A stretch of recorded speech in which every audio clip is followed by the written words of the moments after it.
Kalau kita bicara tentang remaja ya, terutama Gen Z sekarang ini sangat mudah dipengaruhi, sangat mudah terpapar kalau mereka tidak memiliki kepribadian yang kuat.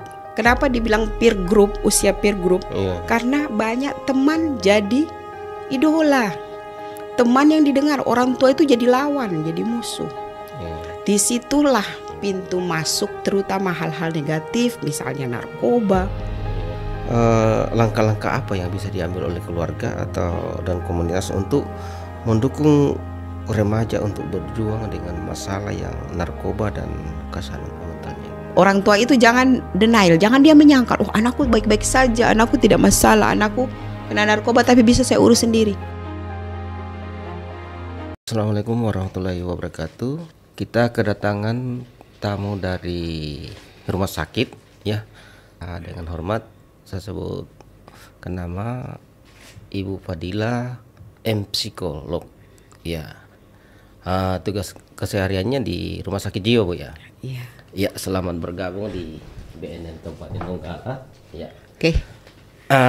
Ini pada pertemuan kita kali ini kita akan membahas tentang remaja yang mengarah pada suatu pokok bahasanya yaitu problematika narkoba dalam kehidupan remaja. Mungkin bisa memberikan gambaran singkat dulu. Ya. Oke. Ya, makasih Pak Markus. Kalau kita bicara tentang remaja ya, terutama Gen Z sekarang ini. Umumnya, apalagi terutama di Sulawesi Tengah ini situasi remajanya itu sangat mudah dipengaruhi, sangat mudah terpapar kalau mereka tidak memiliki kepribadian yang kuat yang tangguh. Apalagi Kota Palu sendiri kita tahu sendiri data HIV-nya meningkat. 60% usia remaja termasuk narkoba. Di Sulawesi Tengah itu cukup tinggi. Kalau di Donggala bagaimana Pak? Ya kurang lebih ya, karena berdasarkan beberapa penelitian kemarin itu bahwa Kabupaten Donggala itu ada di posisi keempat. Lumayan 5 besar. Nah terkait dengan itu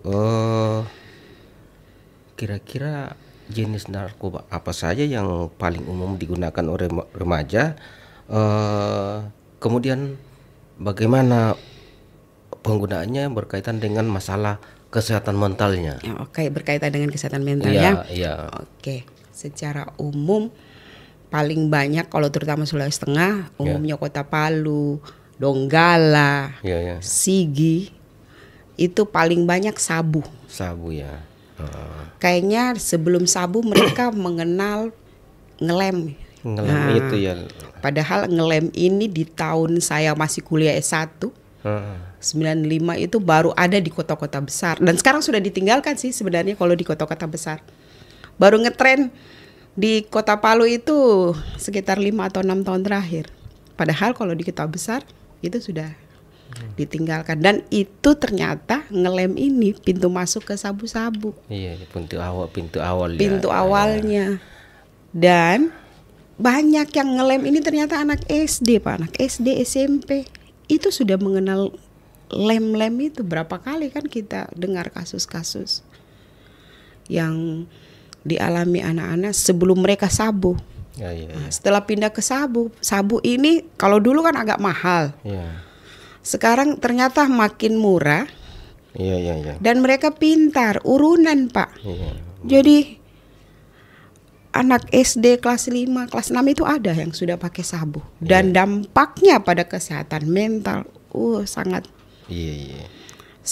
gampang tergambarkan. Mudah mereka mengalami gangguan mental. Terkait penyalahgunaan narkoba.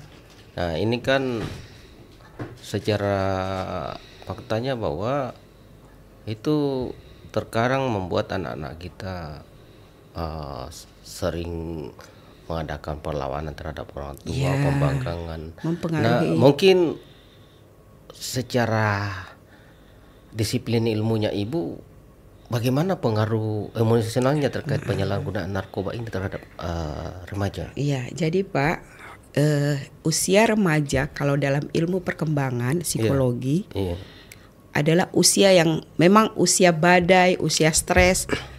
Kalau kita pakai kurva linear itu dia titik tolaknya manusia itu sukses atau tidak di usia remaja. Jadi di usia remaja itu mereka secara psikologis mengalami perubahan hormon. Ada banyak hal-hal yang berubah dari masa anak ke remaja. Masa peralihan itu ya? Masa transisi. Banyak perubahan secara fisik. Kalau perempuan mengalami menstruasi, laki-laki ada tumbuh jangkut. Jadi banyak problem di situ. Terus mereka mau dibilang anak-anak tidak, tapi dewasa juga belum. Nah, konflik-konflik ini secara normal dalam psikologi perkembangan itu wajar. Akan tetapi situasi lingkungan yang tidak kondusif itu bisa memicu anak mengarah pada hal yang negatif bertumbuh dengan negatif. Misalnya di usia itu dia ada problem sosial. Orang tua terlalu sibuk. Kadang ada masalah dalam rumah tangga. Terus dia anak yang diabaikan atau banyak hal-hal yang membuat dia akhirnya tidak tahu dan mengalami kebingungan mau lari kemana. Nah usia sebaya itu kenapa dibilang usia peer group? Karena banyak teman jadi idola. Teman yang didengar, orang tua itu jadi lawan, jadi musuh. Disitulah pintu masuk terutama hal-hal negatif, misalnya narkoba. Itu mudah mereka dipengaruhi di situ. Makanya remaja ini dibilang kelompok yang beresiko untuk mudah kena atau terpapar narkoba. Nah, di masa-masa ini kan tentunya kan peran orang tua di lingkungan rumah, kemudian peran guru di lingkungan sekolah, pendidikan. Nah, kira-kira hal-hal apa yang bisa dikenali oleh orang tua atau seorang pendidik di sekolah terkadang terhadap remaja yang diduga sudah terlibat dalam pakai narkoba. Jadi begini Pak, kalau orang tua itu sudah pasti kenal ciri anak. Nah dia tumbuh dan berkembang itu bersama orang tua, pasti dia kenali situasi, perilaku, modelnya anaknya. Itu harusnya orang tua, kalau orang tua yang dekat dengan anaknya, dia pasti bisa melihat adanya perubahan perilaku. Kalau guru kan tidak bisa mereka harus tahu begitu, berbeda atau berubah atau tidak kan karena banyak kan. Tapi kalau orang tua, kalau ada anaknya yang tadinya di rumah saja tiba-tiba sering keluar. Biasanya dikasih jajan sekian, tiba-tiba minta lebih. Terus sudah menyendiri dalam kamar. Muka sudah tidak terlihat bersih, sudah kusut, seperti orang tidak bisa merawat diri. Nah itu bisa dicurigai itu. Berarti prestasi di sekolah menurun. Ada masalah dengan teman-temannya di sekolah. Nah kalau orang tua yang tanggap, dia bisa melihat siapa teman-temannya. Itu biasanya dengan siapa dia bergaul. Itu biasanya ciri-ciri dia sudah pakai narkoba. Kalau di sekolah biasanya tidak. Kalau guru bisa lihat dengan cara dia tidak bisa terima tidak fokus kalau dikasih tugas. Di kelas tidur atau suka bolos. Nah, itu kemudian dicari tahu siapa temannya sekarang. Itu bisa dengan lewat begitu guru bisa mendeteksi sebenarnya. Jadi tidak sulit kalau kita mendeteksi remaja, kalau kita memang punya kemauan yang keras untuk dekat dengan remaja itu sendiri. Seperti di awal tadi ibu menyampaikan bahwa remaja dalam pergaulannya itu kan terbentuk untuk membuat geng-geng grup itu, circle itu ya. Bikin grup-grup, kelompok-kelompok. Nah kira-kira bagaimana pengaruhnya terhadap teman sebayanya di dalam lingkungan itu? Kira-kira pengaruhnya bagaimana? Jadi dalam psikologi perkembangan itu kan ada namanya peer group, Iya. di mana remaja itu sangat bergantung pada kelompoknya sama grupnya. Iya. Kalau bahasa kerennya sekarang circle ya. Circle, iya. Nah, saya juga tahu itu istilah dari saya punya anak. Nah, itu kalau dia anak yang tidak percaya diri, anak yang selalu dapat body shaming. Pernah dengar body shaming, Pak? Selalu bilang, oh gendut kau, hitam kau, hitam jerawatan. Itu body shaming. Iya, itu jelas mempengaruhi harga diri orang yang kita. Iya. Makanya sebenarnya itu kampanye body shaming itu perlu sebenarnya juga. Iya. Nah, kalau dia sudah punya harga diri rendah, tidak percaya diri, merasa diri selalu ada yang kurang, itu mudah dia diarahkan. Iya. Biasanya yang di rumah anak yang terlalu dominan, ada juga anak yang terlalu dominan. Kenapa? Terlalu dimanja, terlalu diikut dia punya mau. Nah, itu biasa dominan, cenderung ingin maunya dia didengar di circle itu. Jadi anak remaja yang harga dirinya rendah, yang biasanya istilah sekarang FOMO, ikut-ikutan. Nah, itu mudah dikendalikan oleh remaja yang dominasinya kuat, yang maunya dia didengar. Terus remaja yang diasuh dengan agresivitas, setiap kesalahan dipukul. Nah, itu juga sering maunya di luar dia yang menjadi yang didengar, ya seperti leadernya.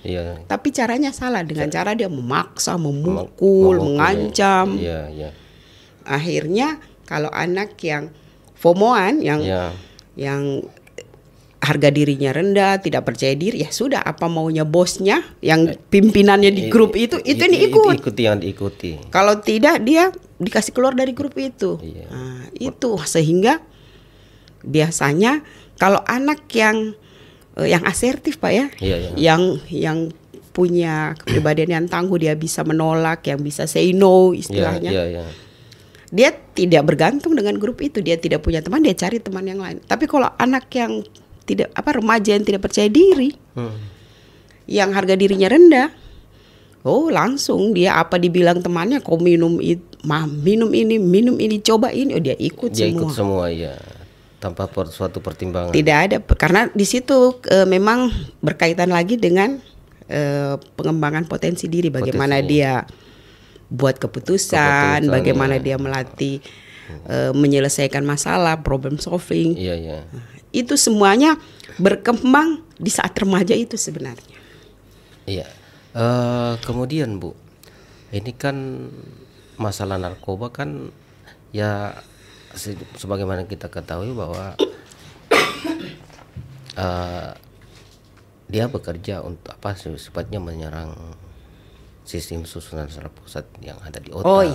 Nah, terkait dengan itu, apakah akan berdampak terhadap, apabila digunakan dalam jangka waktu yang lama, akan berdampak terhadap gangguan mentalnya? Dia menyerang secara fisiologis kan, Pak?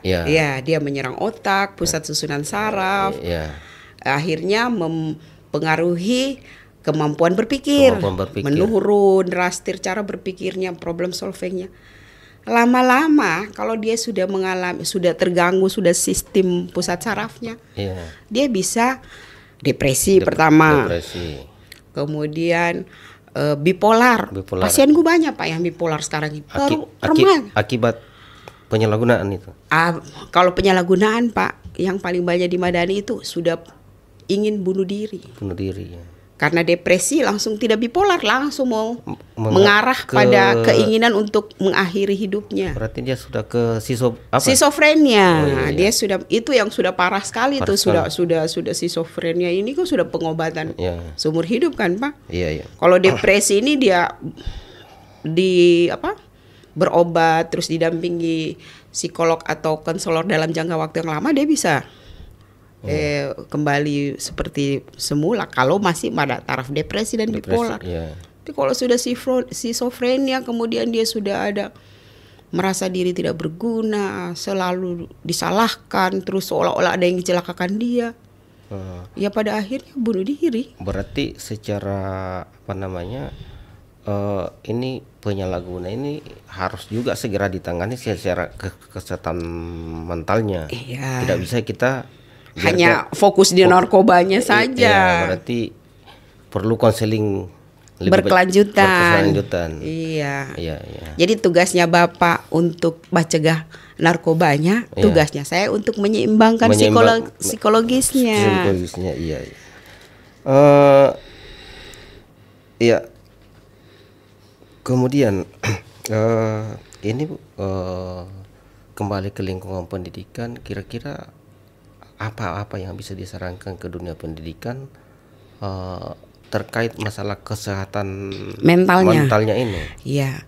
Jadi karena remaja ini kembali lagi ke psikologi perkembangan tadi ya, bahwa dorang masa transisi, masa pencarian jati diri.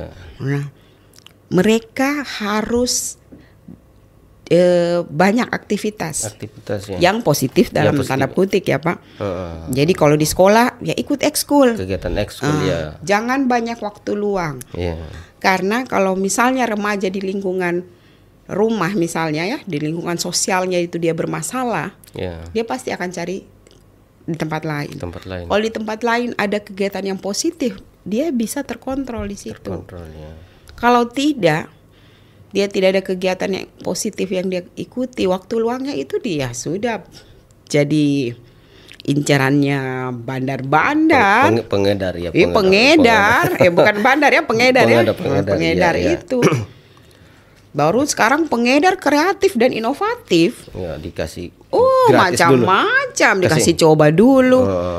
Ada juga yang saya pernah tangani Pak, dia waktu awal, dia itu termasuk anak yang manis lah. Maksudnya kalau di rumah dia apa yang dia lakukan di sekolah sesuai yang niat dari rumah.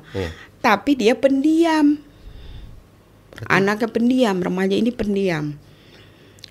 Secara psikologis juga berarti dia ada masalah dengan kepribadiannya. Tapi tidak, menurut orang tuanya baik-baik saja. Ternyata tidak. Nah, dia pergi, diajak keluar sama temannya. Dan dia tidak bisa membedakan temannya ini baik atau tidak. Ditaruhlah di minumannya tanpa dia sadari. Akhirnya dia tanya, ini apa kok enak? Dibodoh-bodohi lah sama temannya. Akhirnya jadi ketergantungan. Ada juga yang begitu Pak, macam-macam caranya mereka untuk mempengaruhi orang supaya pakai narkoba. Ini kan Bu, dalam menangani permasalahannya ya, itu tadi ya tentunya dibutuhkan peran keluarga. Sangat kalau berperan keluarga utama. Nah, dalam langkah-langkah apa yang bisa diambil oleh keluarga dan komunitas untuk mendukung remaja untuk berjuang dengan masalah yang narkoba dan kesehatan mentalnya itu? Langkah-langkah apa yang bisa? Kalau misalnya anaknya sudah terpapar, dia sudah bisa bilang apa-apa ini. Ya, langkah pertama dia harus menerima itu dulu. Orang tua itu jangan denial, jangan dia menyangkal, anakku baik-baik saja, anakku tidak masalah, anakku kena narkoba tapi bisa saya urus sendiri. Jangan, dia menerima, ada harus yang saya perbaiki, baik dari diri saya maupun dirinya anak. Kemudian langkah kedua, ke tempat, misalnya ke rumah sakit, ke BNN dia untuk asesmen nafsa, sejauh mana nafsa yang sudah dia pakai, sejauh mana dia terpapar. Itu langkah dalam keluarga. Kemudian jangan memarahi, jangan menjustifikasi, jangan kasih label, jangan kasih nilai. Karena kalau si anak sudah kita tunjuk tuh, apalagi remaja, kalau makin kita tunjuk Pak, aduh, sudah makin dia sembunyi apa yang makin dilarang makin jadi. Atau kalau dia remaja memberontak, kalau remaja yang kebingungan Pak, makin tertutup dia, makin dia kunci dirinya. Jadi orang tua harus membuka diri, jangan langsung memberikan penilaian, jangan panik.